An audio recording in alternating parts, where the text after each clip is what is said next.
Oh, we already have her. Looks like we do.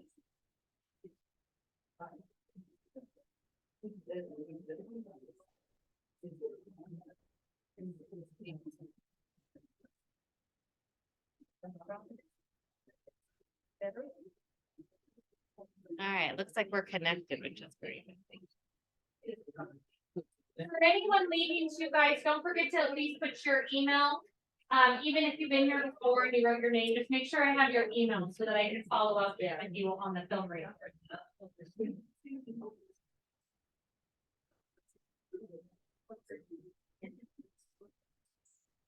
All right, so it looks like we do have Beth connected with us.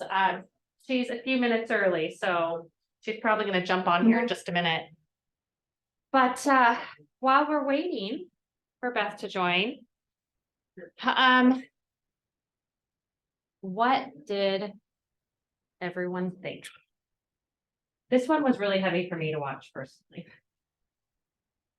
It's really, and there's a lot of films. There Beth is.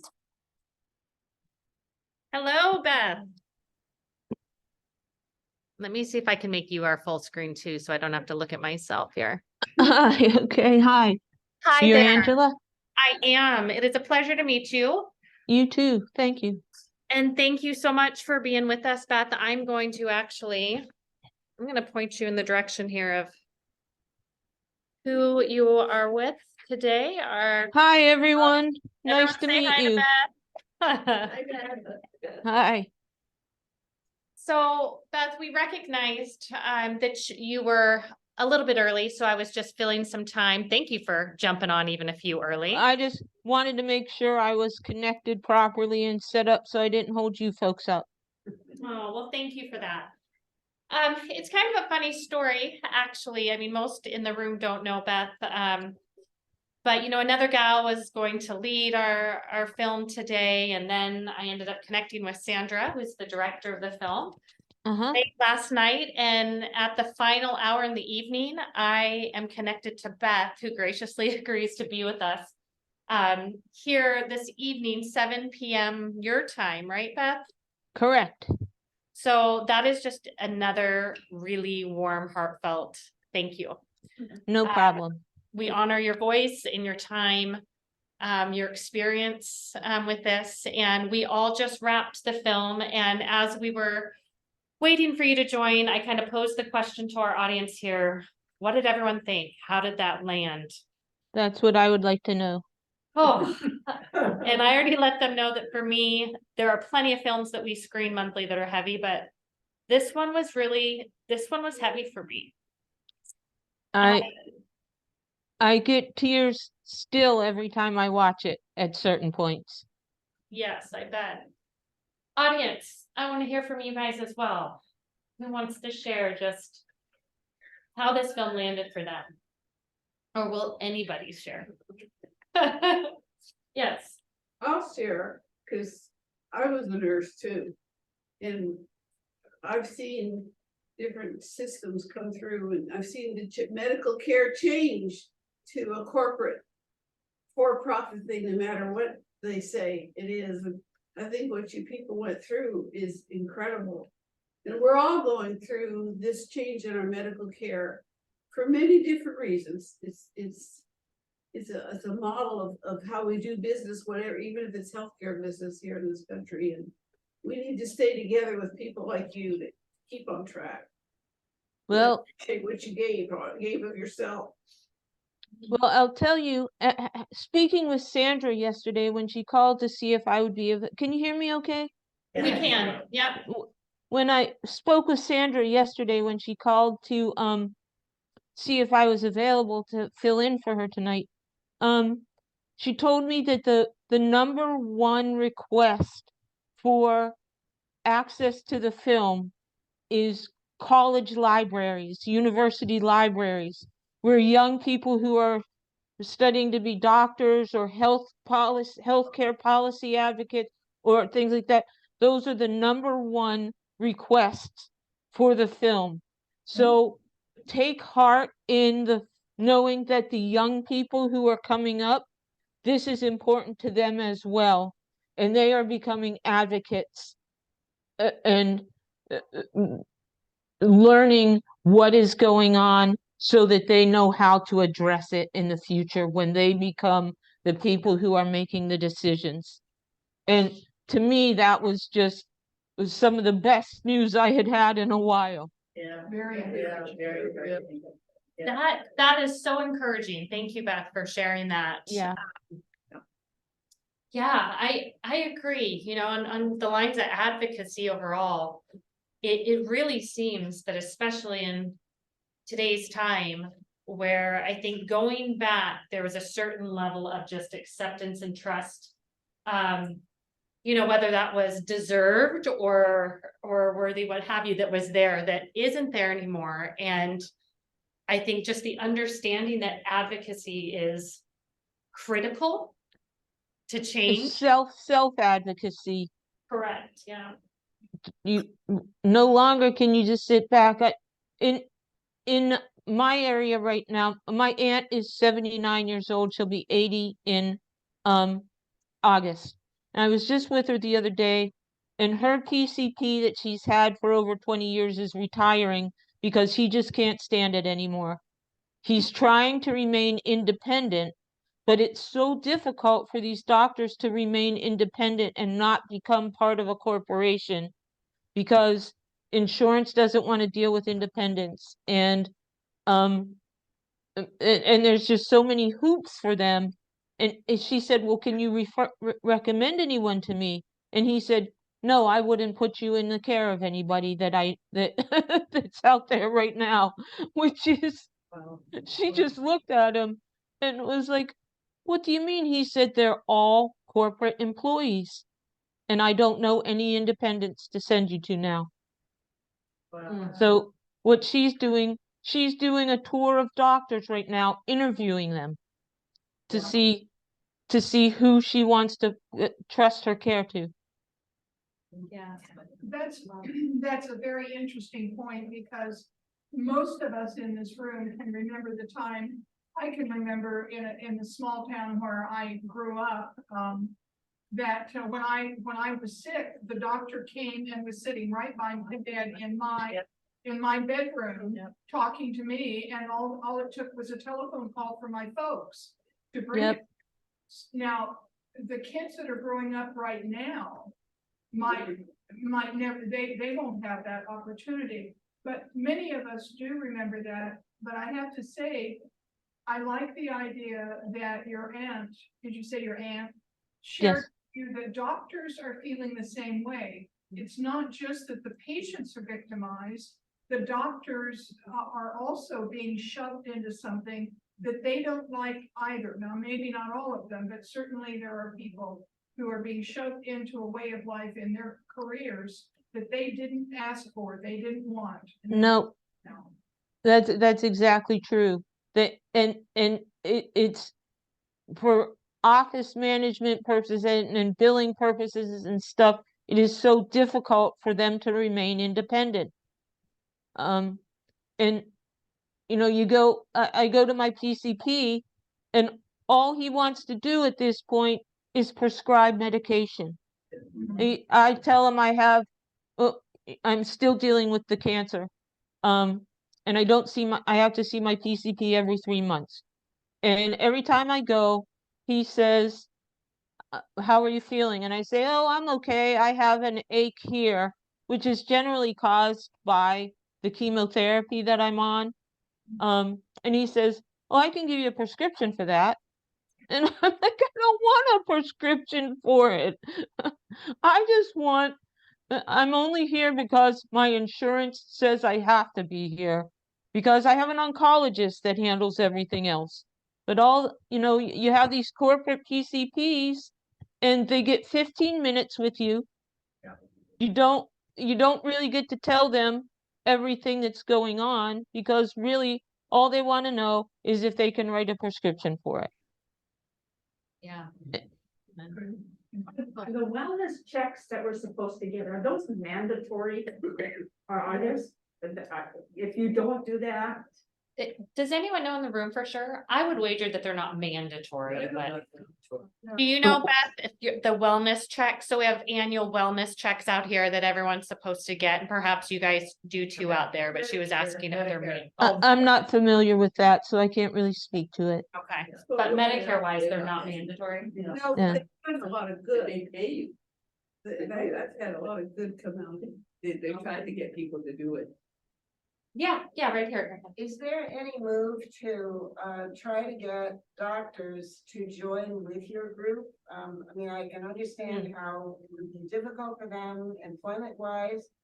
But I just kept thinking through the film, I was thinking about the doctors during the film too, and I was thinking, wow, you know, they need to be a part of this Well, battle and they were very reticent about joining because of the employment situation. Yeah. And as I said, the majority of them their practices are owned by either UPMC or Highmark. And they were very reluctant to, they would voice their opinions directly to us, but they would not really get involved in the overall movement. We had some nurses, and as I said at the end of the film, the second phone call I got when the agreement was reached was from my doctor's office, because they were so happy that we were able to continue, from my oncologist's office. So they were watching it, they knew what was going on, but they were prohibited basically from speaking out without retribution. That's wild. They deserve flowers, didn't they? Yes. Yeah, Absolutely. that's amazing. In the back there. A little over a year ago, I went into crisis because I have a son who's in his 40s, who's had been diagnosed with schizophrenia before. And basically, he had been crisis before, but he had done well in this period with group help. But then Kaiser Permanente had come in and taken over.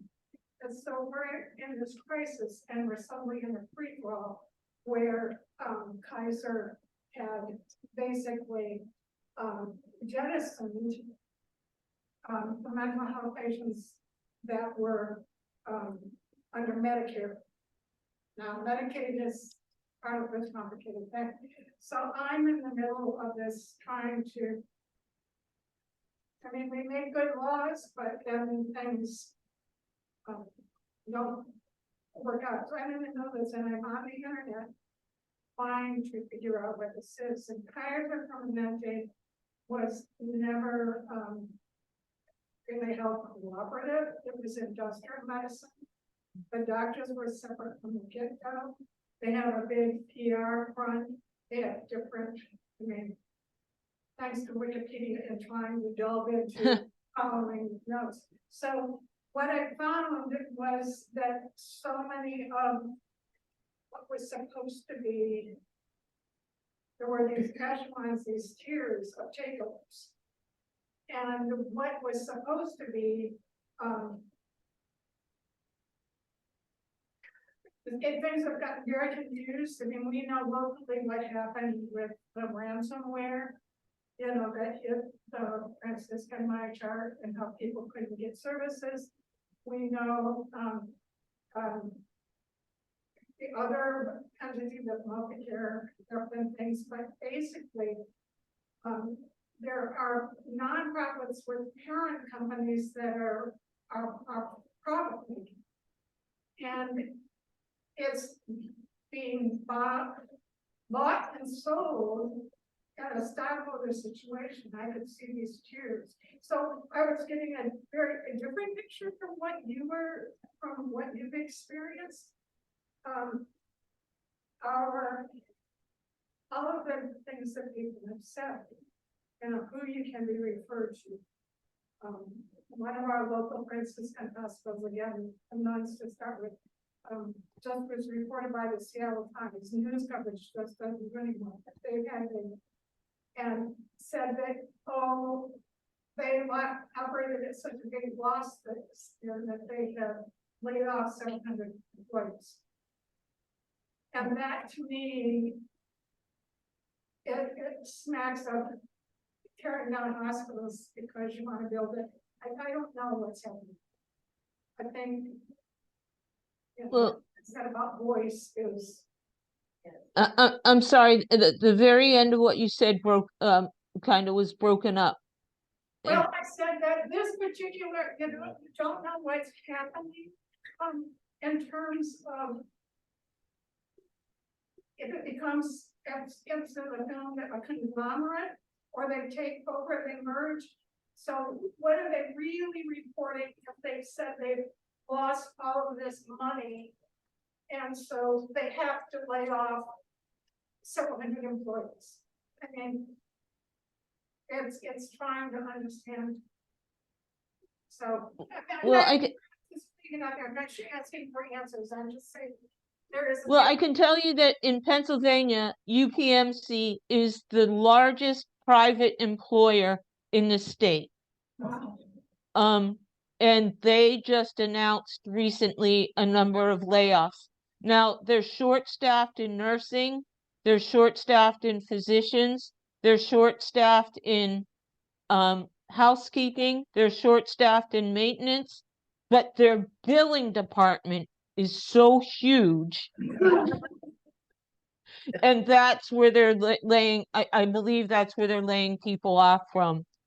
But they're not hiring the nurses or the maintenance people or the housekeeping or the dietary.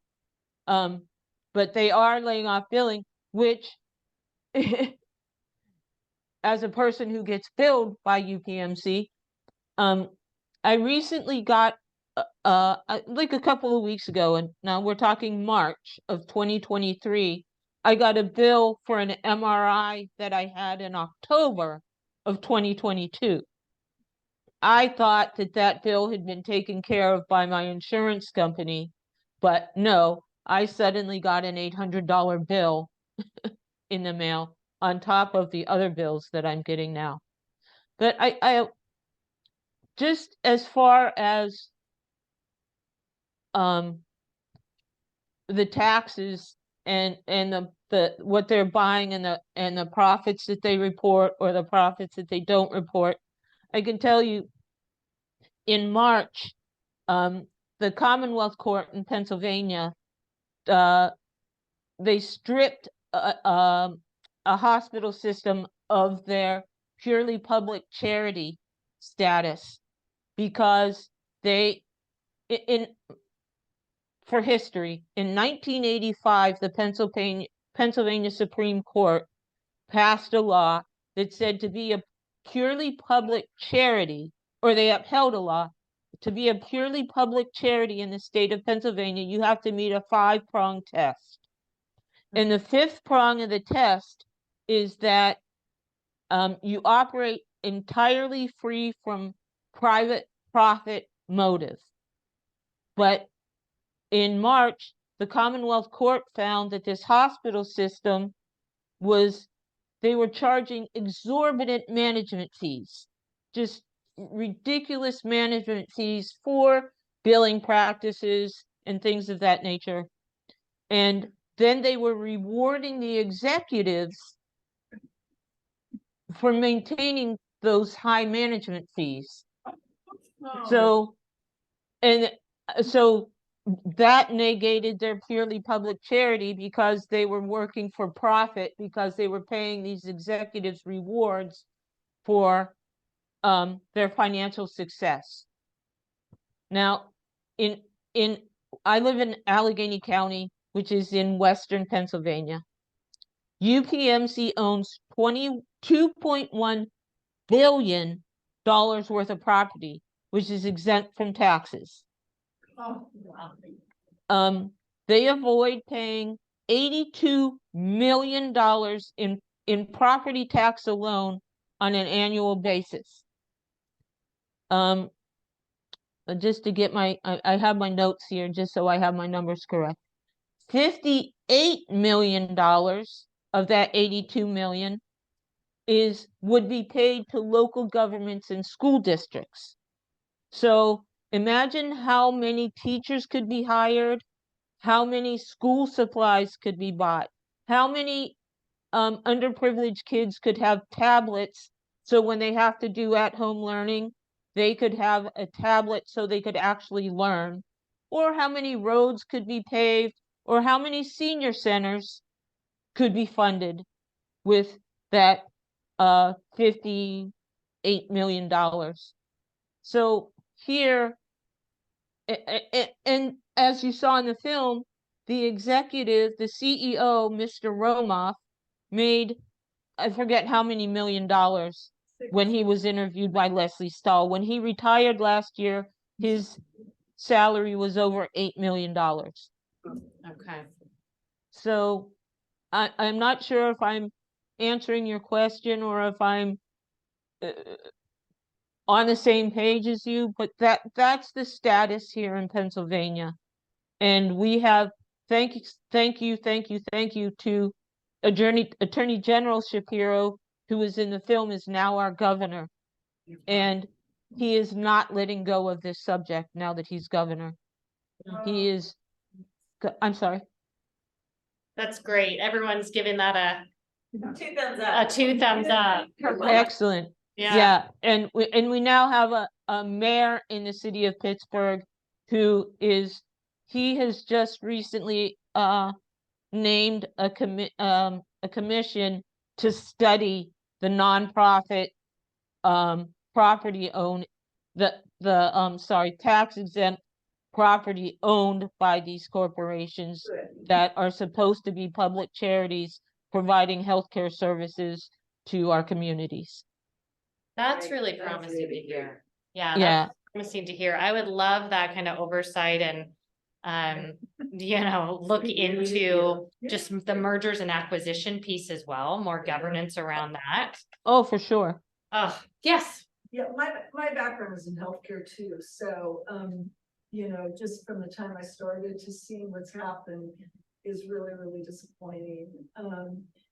Also, and maybe more people can speak to this, I came in on an AARP meeting several months ago when they had our Attorney General, who is also very fabulous. I was just gonna mention him. Yeah, and I'm really hoping that he does run for governor. He's been fabulous. Yes. I first got a meeting at an Inspire Seattle group that I used to belong to, probably right before he was running for governor. And then I also saw him at the Tacoma Dome, where he was for Bernie Sanders, which was really cool. But so I don't know if you saw that, but they talked about what happened with Providence Hospital System, which is a big hospital system out here in the West, which was started by the Sisters of Providence, which I'm sure many of them are rolling over in their graves to see what's happening.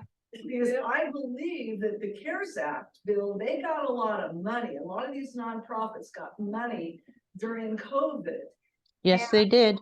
Yeah, and so apparently what they were doing, I think Seattle Times did an article about it, where they were saying that they were having the employees, which is supposed to be a nonprofit charity, they weren't bringing up that for the people that couldn't pay, they were actually, that employees speak to it, that the employees were being taught to ask the patients who couldn't even afford to pay anything to actually, could you give anything now? Because people are pulling coins out of their pockets to pay, and finally, I mean, they went after them. So I know that when I went to, where was it? St. Francis, which is a Franciscan hospital, and because now they have to tell you, they have to advise you, of charity care, that it is available, because they weren't doing that. And here they were asking these patients, and it's really sad. I mean, I don't know how a lot of people feel, and a lot of people don't know this, but 80% of the hospitals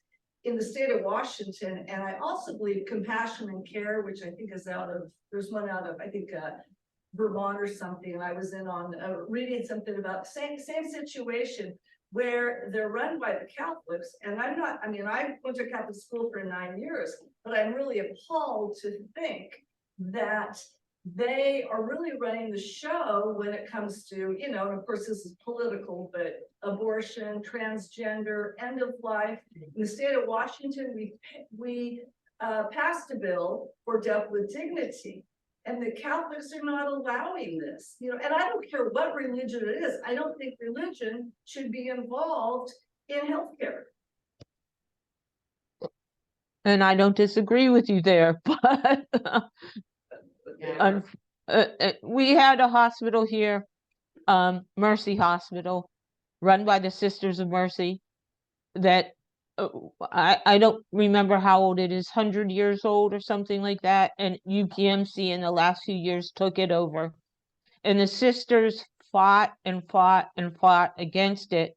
But when you're a small Catholic hospital run by a bunch of nuns, and you have this giant conglomerate come in and say, we're buying you, and the diocese who oversees the sisters say, oh, well, we are so short of money because we're paying out so much because of the child sex abuse scandal that we can't maintain our individual parishes, so we'll take any money we can get. And so they took UPMC's money and threw the sisters under the bus. Yeah. Well, no, I mean, we have the Franciscans and we have Providence. Yeah. You know, out in the Mm. west that are running the show, you know, and that's why I feel like if we passed a bill.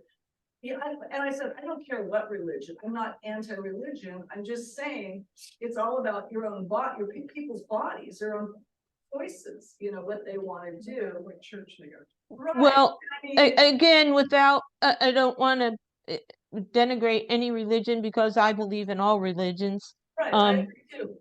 But religion has no place in healthcare Yeah. because you can pray. I have so many people praying for me, and I appreciate every one of them, but my cancer keeps regressing. Right. So I don't need a prayer right now. I need a doctor or a scientist to invent a cure. And if that means God's hand, God is moving the hand of that scientist to find a cure for me, yay, but don't limit my health care based on your religious belief. Right. Well, Good for yeah, Well, and thank and you. I don't know if other people, I traveled to Mexico a lot. I just got my residency last fall. You know, I've been to many doctors there. I mean, you can have a 15-minute exam and spend the next 45 minutes chatting with them about healthcare in the United States. Yeah. Right. They don't have insurance companies. You're paying the doctor. Yeah. You know, and it makes a big difference in how you're treated. I mean, I have Right. a phone number of a doctor, you know, I mean, she called me when she was on vacation. It's so different. I mean, and I came back and I remember talking to one of the doctors I work for, and I said, how can you have 45 patients in a day? How? When this doctor only had 12 patients a day. Right. Time to spend with his patients. Yeah. And it's really hard, you know, for me, having going into healthcare, I never went into it for the money. But now, because so many people have left, I still have my license. I have people, I mean, companies call me all the time. I can be making $150 an hour now.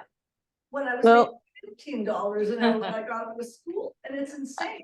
Because people Okay. in the field. Yeah. I'm 61 years old, and I have a lot of friends who are my age who are in nursing.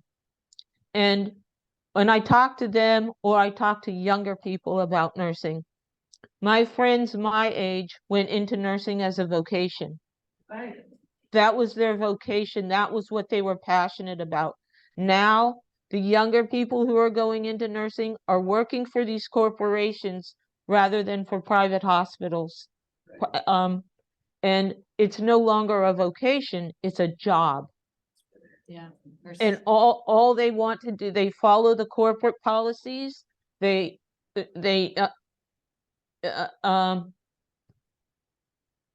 want their time off. They want nobody wants to work if somebody's held up and can't get in for their shift.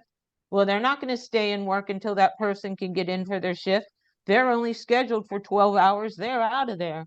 Whereas, my friends would have worked a 24-hour shift to cover for that friend that couldn't make it in.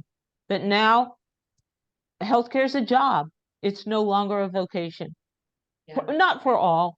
Some of my doctors I love because, well, most of them are older and they're still looking at it as a vocation.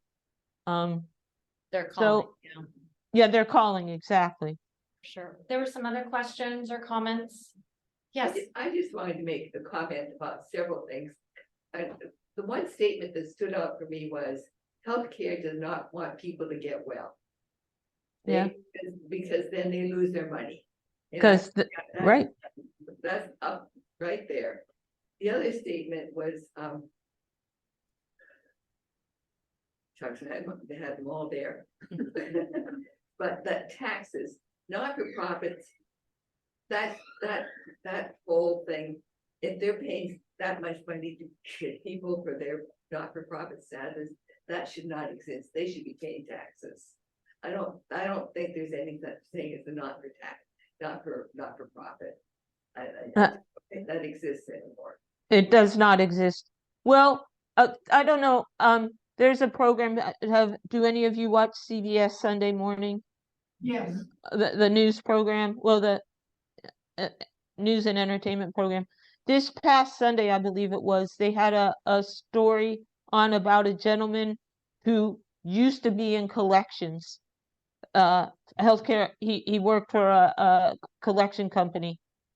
And one day he was like, wait a minute, I don't like what I'm doing. I'm not helping people. And so he used the collections model to start a nonprofit that provides healthcare for people who don't have the means. And he took the same model that and all of the systems that they used for collections to get money in to provide nonprofit health care assistance for veterans or homeless people or just people who can't make it, who can't make that level.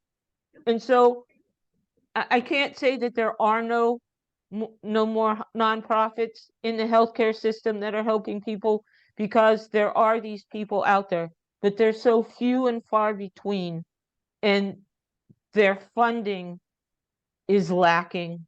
So they can't expand. They have a targeted audience and they can't expand outside of their own individual community. But if you look at what's going on in the South, for instance, where you had one hospital for 100-mile radius, and a corporation came in and bought that hospital and then decided it's not profitable enough because the rural people don't have the means to pay. They're on Medicaid. They don't have the means to pay, or they have no insurance whatsoever. And so they closed down that one hospital. And so these people have no health care. And it's because that nonprofit hospital system decided that hospital wasn't profitable enough. And I don't understand where the disconnect in government services is when they don't realize that these people are losing access to all health care because the corporation decided that that facility wasn't profitable. It boggles my mind. yeah. I agree. Can I ask, really quick, it's a real powerful moment when you're giving in the film, when you're giving your speech at, I believe it was the board meeting, The correct? board meeting, yes. And, in watching these films, like this one, I said it's a particularly heavy one for me, and you watch and you learn about these crises, this being one of them going on in our country. And I feel like if you're not upset, there's something wrong, right? Yes. And so I Yeah. always, especially, part of what Meaningful Movies does, or what I always try to keep in mind too, is what can we do with that, right? Where can we take that and put it to work. And that was a powerful moment in your speech. And you obviously were very active in making things happen there in Pennsylvania. And I'm just wondering, on the way of advocacy and standing up and using our voices, I know there's differences out here in Washington, but I would just love to hear kind of your thoughts or tips on, you know, what you know in going through this walk that we also could be doing to support this nationwide as well. Well, in my instance, I was in the middle of my cancer. I had just had a 14-hour surgery, and I was getting ready to start 6 weeks of daily radiation. And that's when my doctors told me that in the middle, or when I saw on the news, I believe, that in the middle of my treatments, I was going to lose access to these doctors who I had been searching for 5 years. And my family will tell you, sometimes my one brother calls me a terrier, because once I get my mind set on something, I refuse to let it go. I cannot let it go. And I just couldn't accept that. I just, in my heart, in my mind, I could not accept that because of a stupid fight between two stupid men, I was going to lose access to these doctors who had finally told me that they could save my life and maybe make my life normal to it, any extent. And so I'm a news watcher and a news reader. And I saw a little tiny blurb that said that our county controller was going to start having town halls about this subject. And so I hadn't been out of the house in a month. I was, because of the surgery that they did, I was so unsteady on my feet, I couldn't really walk. As you can see, I used to have to wear that patch thing on my eye. And I said to my spouse, I said, Ginny, you have to get me to this town hall. We have to go. So we got another friend, my friend Nancy, that was with me so much of the time. And I started going to these town halls and telling my story. And when we would go, when I would tell my story, people would come and talk to me. And then that would be one more person that got involved. And then I would go to another town hall and a person would come and talk to me. And that would be another person that got involved. And what people don't understand about our local politics is we pay their salaries. Our tax dollars pays the salaries of our representatives, so they work for us. And if you have a complaint, call them, write them a letter, email them, go to their office and pitch a fit. And so that's what we started to do. We attracted one person here and one person here and one person here, and we got the union got involved, and a healthcare advocacy group got involved, and we made phone calls, we showed up, we went to their offices, and each time we got another person, and pretty soon we were a movement. And it was like, holy smokes, I was just a little person sitting on my couch, but I found out about this one thing, and then and like I said, pretty soon we were a movement, and the louder our voices got, the more people heard us. Yeah. And once we got to a shouting level, we were definitely heard, and that's when action really started to happen. And we finally, UPMC knew what was coming, and they acquiesced and thought, we better back down. And in my heart of hearts, I believe that speech that I made at the board meeting when I asked them, you know, if one of us dies. I'm sorry, I forget what my exact words were in my own movie. But were they going to be able to bear that on their souls if even one of us died? So I think that at that point, the board was like, okay, we have to move forward. So that was it. We just were a grassroots movement that attracted one person, one person, one person, one person until we were a force to be reckoned with. Good for you. Yeah. That's So that's so inspiring and so encouraging. Because that is just echoing that it's possible. And so getting informed, staying informed, and then we all need to be terriers, is what I heard you say. Yes, exactly. And be persistent. Does anyone Yep. else have, I just Thank have you for one sharing more that. question. yeah, Were there any changes made to the agreement, to the final agreement? Because they didn't talk about the fine print, you know, with the 10-year agreement. Were there any changes made, you know? We don't know. It's a private agreement between two private companies, and it's confidential. So we don't know what's in the agreement. But as I said, and as at the time Attorney General Shapiro said, they will keep an eye on this. And now that he's governor, he has a whole team that is on this. And I'll tell you, as a result of this film, I have testified before a Senate subcommittee that chaired by Senator Amy Klobuchar on this subject. I have testified before the Federal Trade Commission on the subject. I have spoken in Washington, D.C. at a number of conferences on the subject. So this does have the attention of the people who can make something happen. We just have to keep at it. We just have to, and the more, as in the very beginning of our interaction here, it's so heartening to know that the young people who are going into the medical professions, the healthcare professions, they know what's happening and they are unhappy about it and want to see change.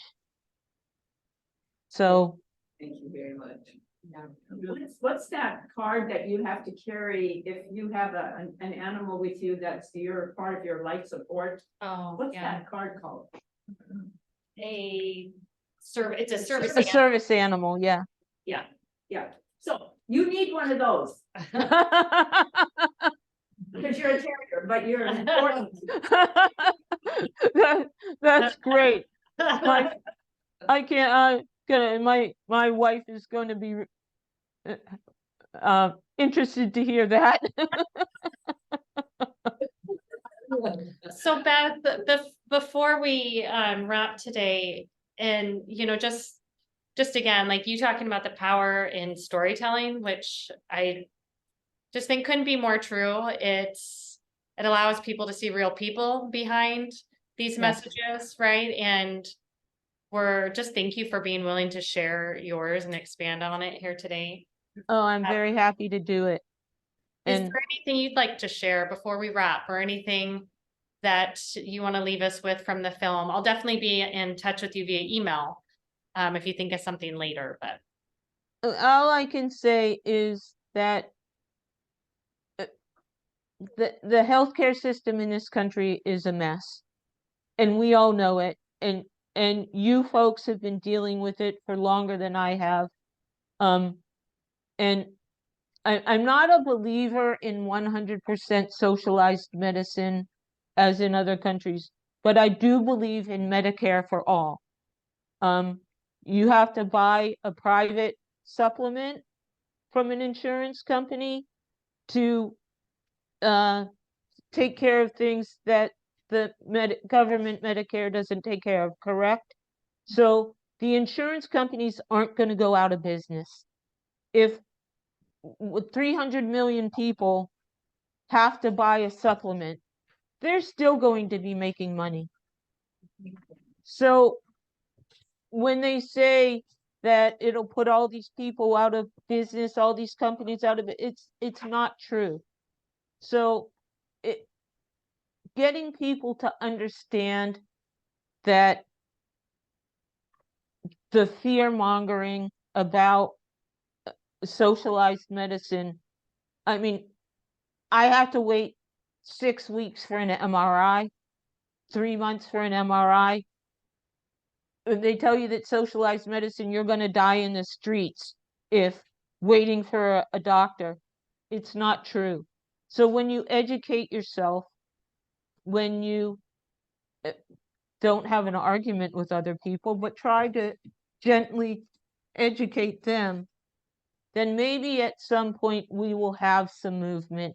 There'll be a budging to towards a more equitable system, that we don't have to keep fighting this way. We don't have to keep fighting more for our health care than caring for our health. And all I can say is make those phone calls, write those letters, send those emails to your legislators and say, we need to change. We need to care for people more than profit share. Yeah. And that's about all I can. Well said. Well Thank you. said. Oh, Beth, thank you again. We will let you go. I know it's pushing bedtime over there. Or closer to than we are here. And again, we Yeah. appreciate you. I will keep you looped in on the email that I send out to everyone that attended today as well. Okay. And take care of yourself and your family. I am, and thank you guys for watching the film. I hope you take something away from it. Absolutely. Thank you. All right. Good night, everyone. Good night. Good night. I never know how to disconnect. I know. We'll I see think who gets it first, right? you hit leave. There we are. Thank you. Oh.